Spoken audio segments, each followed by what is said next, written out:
صباح الخيرات صبايا.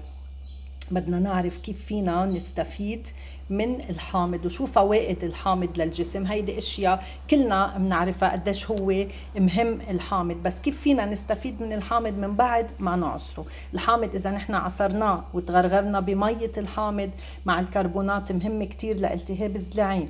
اذا نحن حطينا قطع الحامض بالمي بهيدي الطريقة وشربنا كمان من هيدي المي رائع جدا ومفيد كتير. اذا نحن عملنا ماسك لوجهنا ومسحنا بالحامض، الحامض بيبيض الاماكن الغامقه بالجسم. يعني من بعد ما نقص الحامضه ونعصرها، هيدا بقلبها ورق الغار، من بعد ما نقص الحامضه ونعصرها كمان اذا فركنا على الاماكن الحساسه بالجسم من الاشياء اللي بتفيد.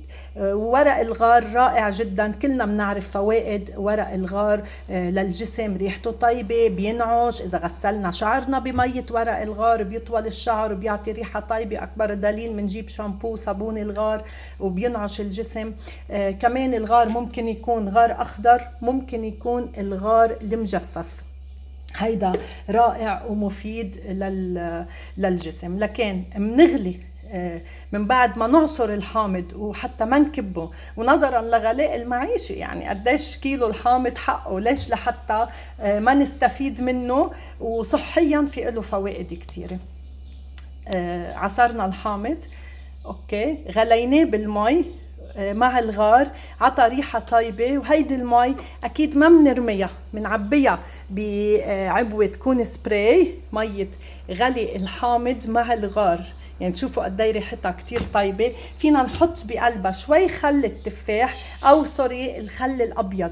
أي خل أبيض متوفر عندكم فيك تحطي من بعد ما تغلي المي وتخلص، بتحطيها بقنينة سبراي. منعقم فيها البيت، منعقم فيها ايدينا، منحطها مية غلي الحامض والغار مع الخل، منحطها مع الدجاج، منحطها مع اللحمة، منحطها مع السمك، منغسل الخضرة. بدل ما نجيب شيء كمعقم للخضرة منحط الحامض. هو من الاشياء الرائعة مية الحامض، لكن نستفيد منها بكتير قصص. وكمان اذا رشيناها عبيناها بعبوة سبراي استفدنا منها. ومنحطها بالجالون الدواء اللي لتنظيف البيت، يعني خل التفاح او خل ابيض مع مية سلق الحامض اللي هي هيدي، منحط معهم شوي ديتول، اوكي، بيعطوا ريحة منعشة وبينظفوا الارض. اذا نحن عم نمسح بتشوفوا قديش بتصير البلاط يلمع وما بقى منشوف نمل.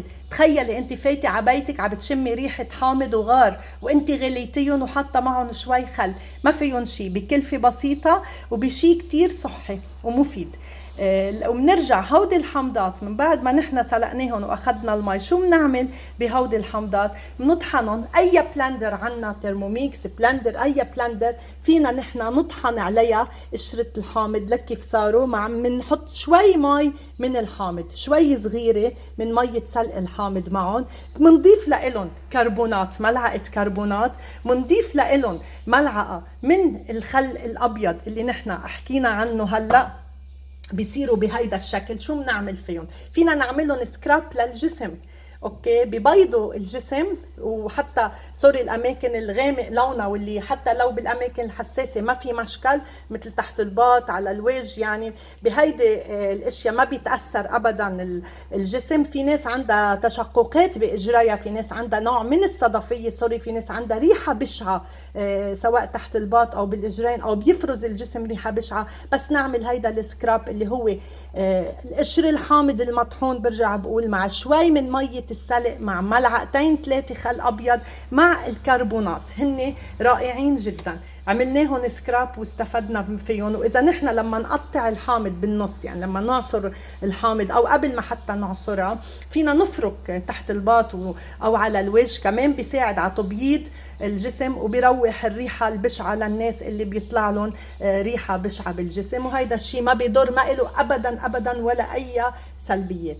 شو بعد فينا نستفيد من هيدي الخلطة غير سكراب؟ عملنا سكراب وبقي عنا هيدي الكمية، شو بنعمل فيها؟ منضيف لها كربونات وخل اوريدي نحن حاطين لها. منضيف لها اي مسحوق من سائل الجل اللي عندك، اي نوع. منحط شوي صغيرة، يعني لمقدار 2 كيلو حامض معصور بنحط لهم تقريبا شي 3 فناجين قهوة من السائل الجلي. لك كيف صاروا بهيدا الشكل لزجين. وهيدا إذا فركنا الحمامات، البورسلان، الحنفيات كتير رائعين وكتير بفيدوا. أكيد بنفتح المي ومنحط بقلب، بنحط هيدا. لك كيف بتعمل رغوة.